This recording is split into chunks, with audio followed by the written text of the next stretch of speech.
Assalamualaikum warahmatullahi wabarakatuh. Perkenalkan, saya Afril Hikmah dengan NIM 3333230118. Saya merupakan praktikan tutorial penelitian operasional 2 pada modul 3. Nah, di sini saya akan menjelaskan terkait tugas mingguan pada shift 2. Nah, di sini terdapat dua soal. Soal yang pertama yaitu sebuah perusahaan besar sedang mengembangkan sistem Enterprise Resource Planning atau ERP untuk mengintegrasikan seluruh operasional sistem. Sistem ini akan mencakup modul keuangan, sumber daya manusia, manajemen persediaan, dan operasional lainnya. Agar proyek berjalan efisien, tim manajemen ingin menentukan jalur kritis proyek dengan menggunakan metode CPM. Nah, di sini ada data-datanya terkait aktivitas, kemudian deskripsi pekerjaannya, ada pendahulunya, kemudian ada juga untuk durasinya, di mana satuan ini adalah minggu. Nah, pertanyaan itu ada dua. Di sini ada tentukan jalur kritis proyeknya dengan metode CPM, dan juga yang kedua itu adalah hitung total waktu penyelesaian proyek. Di sini saya akan menggunakan yang pertama adalah RStudio. Jadi untuk terkait pengerjaan dari studio yang soal nomor 1 ini, yang pertama yaitu kita memasukkan library-nya dulu. Kita menggunakan library iGraph. Di sini bisa langsung kita running aja. Nah, setelah itu kita definisiin yang pertama aktivitas proyeknya dengan durasi dan dependensinya. Nah, di sini kita masukin aktivitasnya, kemudian kita masukin data frame. Data frame ini nanti akan terbaca sebagai data tabel. Gitu. Nah, kemudian kita masukin aktivitasnya ada apa aja. Nah, di sini karena aktivitasnya itu adalah dari dari A sampai K, jadi kita masukin di sini dari A, B, C, D sampai K. Kemudian untuk durasinya juga kita masukin di sini, kita urutin. A itu 6, kemudian B itu 4, kita masukin aja di sini 4, 6, 4, 5, 8 sampai ke 3 di sini. Nah, setelah itu kita masukin dependensinya atau kayak alur dari si aktivitas ini tuh bagaimana. Jadi untuk yang from-nya atau yang from itu kayak pendahulunya gitu. Nah, di sini kan sudah dibikinkan tabelnya, jadi enak kita bisa tinggal langsung masukin aja. Berarti A, B, C, D, D, A, B, C, D, D, kemudian ada E, F, G, H, I, J. Nah, setelah itu kita masukin to-nya. Setelah from kita masukin to. To-nya ini adalah kemana alur ini atau aktivitas ini akan menuju kemana gitu. Ini maksudnya tadi kan from nih dari, jadi kayak dari aktivitas ini dia akan menuju ke aktivitas mana gitu. Jadi dari A di sini pendahulu yang A itu berarti dia akan menjadi aktivitas B, atau dia akan menuju aktivitas B, atau dari A itu nanti dia akan ke B gitu di sini. Dari A dia akan ke B. Nah, jadi di sini dia masukin untuk yang A ini bawahnya itu berarti dia B. Kemudian kita urutin lagi dari aktivitas B itu akan menuju ke aktivitas C, kemudian D, E, F, G, G. Kenapa G-nya ada dua? Karena di sini untuk yang pendahulu E sama F itu dia sama-sama menuju ke G. Jadi G-nya kita tulis 2, kemudian H, I, J, K. Setelah itu bisa kita running aja. Nah, kemudian setelah kita mendefinisikan aktivitas proyeknya, kita definisikan grafiknya atau kita visualisasikan grafiknya itu seperti apa kayak gitu. Jadi di sini kita akan membuat grafik dari dependency aktivitasnya. Nah, kita masukin G grafiknya from data frames-nya yang tadi dependensi sama directnya kita masukin true. Di sini kita bisa langsung running. Nah, kemudian setelah itu kita menentukan jalur kritis. Sebenarnya direct ini tuh dia untuk ya. Selanjutnya kita menentukan jalur kritisnya berdasarkan jalur terpanjang. Jadi kita masukin sini paths-nya, kemudian all simple paths, kita masukin from A to K karena aktivitas itu dari A ke K. Karena di sini kita mau nyari jalur terpanjangnya. Jadi kita libatin semua jalurnya itu untuk menentukan jalur kritisnya. Kemudian setelah itu kita akan menghitung durasi untuk setiap jalurnya. Jadi kita masukin duration-nya, exactly, path, dan function-nya. Setelah itu kita sum karena kita mau hitung jumlah dari setiap jalurnya ini berapa gitu. Maksudnya jumlah durasi dari setiap jalurnya ini berapa. Seperti activities, durasi, kemudian match, ada name path, itu ada activities. Nah, kemudian kita akan menentukan jalur kritisnya dengan durasi terpanjang. Berarti kan kita masukin di sini critical path, kemudian names path-nya.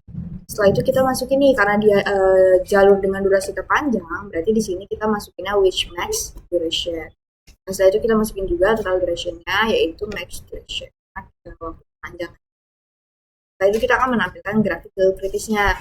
Kita masukin untuk edge colors-nya. Edge color ini garis-garis yang menghubungi nanti si node colors-nya ini. Node color itu berarti yang gambar di sini yang berarti itu kemudian kita masuk masukin if else-nya. Jadi kalau misalkan dia jalur kritis, nanti dia akan berwarna merah. Sedangkan kalau dia nggak jalur kritis, tadi warnanya abu-abu. Nah, kemudian untuk kalau yang node colors-nya, kalau if else, kalau dia jalurnya kritis, dia warnanya merah. Sedangkan kalau enggak, nanti dia warnanya light blue. Gitu. Nah, kayak row size-nya di 0,5, kemudian edit color-nya di edit colors yang ini, berdasarkan yang ini yang tadi kita udah masukin if else tadi, warna merah atau warna abu-abu. Kemudian vertex color-nya kita masukin yang node colors ini, yang merah atau warna light blue. Jadi kita masukin vertex size-nya di 30, kemudian vertex label color-nya ada black, terus ada vertex label check-nya ada 1,5. Terus kita main grafik jalur kritisnya CPM. Terus kita akan menampilkan hasilnya dengan syntax cut atau cat ini, kemudian kita tulis jalur kritis proyek atau CPM metodenya itu dengan paste critical path, kemudian ada collapse, dan gak lupa sama tanda ini dan tanda ini. Setelah itu kalau kita mau menentukan total waktu misalnya proyek, jadi kita tinggal masukin total duration-nya tadi ditambah sama kalimat minggu atau seminggunya ini sebagai satuan dulu. Jadi nah ini boleh kita langsung running sekalian aja ya. Nah ini udah terlihat. Nah ini terlihat jalurnya seperti ini. Nah sekarang kita akan validasi ke RStudio. Nah jadi untuk RStudio ini sangat gampang penggunaannya. Kita tinggal masukin aja nilai-nilainya itu, ikutin sama tabel yang ada di sini. Jadi kita masukin di sini tabelnya berarti A, B, C, D sampai K. Kemudian untuk activity time-nya berarti yang durasi ininya kita masukin semua. Terus untuk predecessor-nya berarti kita juga tinggal masukin aja nih yang pendahulunya di sini. B itu kan pendahulunya dia dari A. Kemudian C itu pendahulunya dari B, dia masukin di sini. Kemudian untuk yang dua ini kan ada dua nih, yang G aktivitas dia ada dua pendahulunya, itu ada dari E sama dari B. Jadi kita masukin ke sininya dua, predecessor satunya E, kemudian predecessor 2-nya adalah. Nah setelah itu bisa kita solve. Nanti jawabannya akan sama, yaitu 60 hari. Sama seperti di RStudio, yang mana di sini 60 minggu. Jawabannya sama, yaitu 60 minggu. Nah setelah itu kita akan ke soal nomor 2. Jadi di sini soal nomor 2 itu sebuah perusahaan otomotif sedang mengembangkan kendaraan listrik baru untuk bersaing di pasar kendaraan ramah lingkungan. Proyek ini mencakup penelitian, desain, produksi, dan pengujian dengan target penyelesaian dalam waktu 1 tahun. Manajer proyek ini ingin mengetahui perkiraan waktu penyelesaian menggunakan metode PERT. Oke, jadi kita pakai PERT dengan data-data yang udah ada di sini.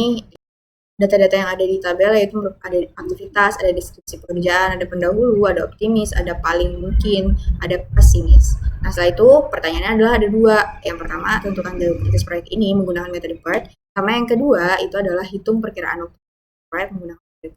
Jadi untuk penyelesaian yang pertama kita pakai di RStudio dulu.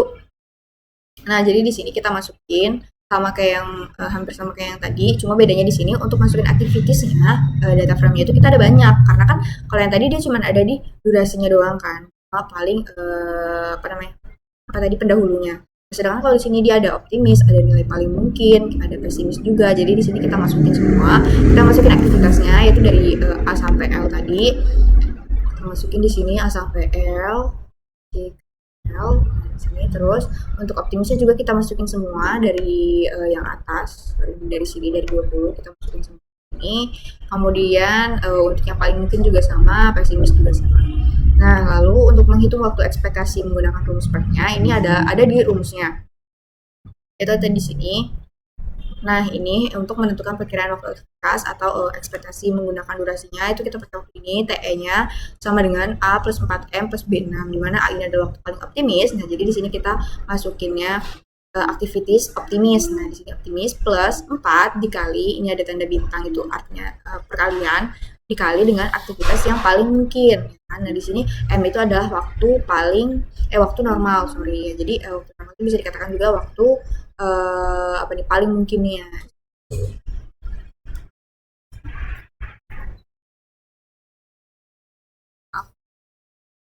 Jadi setelah 4 dikali itu ditambah dengan aktivitas pesimisnya dikali 6, dibagi 6.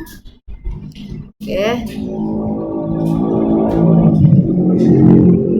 Lanjut kita ke ini, definisikan hubungan antara aktivitas. Jadi kita masukin di sini from-nya itu sama aja kayak yang pendahulu di sini.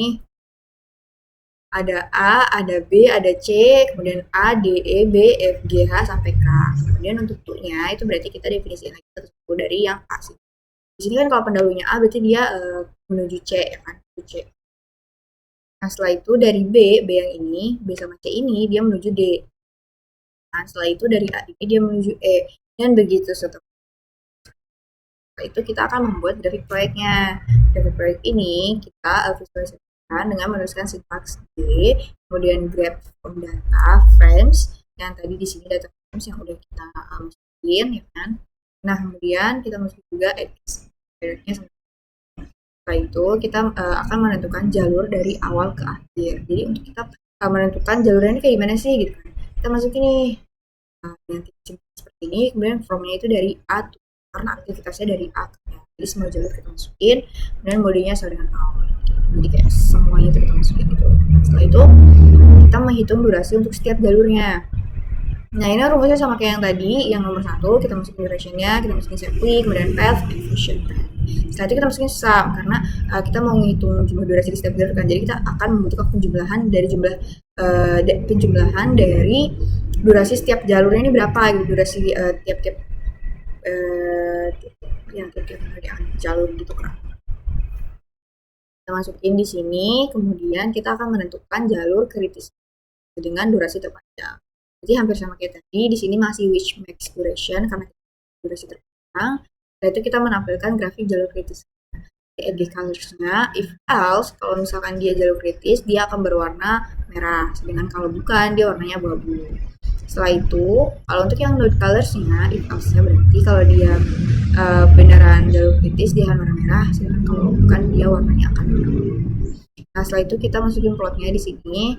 Nah di sini untuk ukurannya masih sama, edge row size masih 0,5. Kemudian edge color kita masukin yang edge colors yang di sini yang sudah tadi kita definisikan. Setelah itu ada vertex color, ada vertex size dan lain sebagainya. Nah setelah itu kita akan menampilkan jalur kritisnya dengan masukkan paste dari critical path-nya. Kemudian kita masukin collapse-nya dan nggak lupa sama ini garis miringnya. Nah setelah itu untuk yang ini juga untuk total penyelesaian proyeknya, kita masukin total duration-nya, kemudian untuk satuannya itu kita masukinnya di hari. Nah setelah itu di sini boleh langsung kita. Nah di sini keluar. Nah untuk jalur kritisnya akan seperti ini. Ini berarti jalur A, C, D, F, H, I, J, K, L itu ada jalur kritis, sedangkan untuk yang E, G, sama B itu dia bukan jalur kritis. Nah, untuk total waktu penyelesaian proyeknya itu ada di 208,33 hari. Kemudian kita akan mencoba mengecek di jadi untuk PubQM ini sebentar. Nah, untuk di PubQM ini terkait dari tabelnya itu kita masukin sendiri. Ya, jadi kita masukin satu-satu di sini. Untuk optimis time kita masukin dari 20 sampai 8. Kemudian dari paling mungkin itu juga kita masukin dari 28 sampai 12. Setelah itu mesin juga kita masukin semuanya sampai ke pendahulunya atau presidensinya juga predecessornya juga kita masukin. Nah di sini karena A itu menuju ke C, makanya di sini tulisannya A-nya itu di yang ketiga. Nah itu kita masukin A, B, C sampai terakhir itu di L itu predecessornya dari K. Kemudian kita solve mendapatkan setelah di solve, nah ini jawabannya proyeknya itu adalah di 208,3 hari. Jadi sama ya, jawabannya sudah sesuai dengan yang studio. Kalau begitu cukup sekian penjelasan dari saya, kurang lebih maaf. Wassalamualaikum warahmatullahi wabarakatuh.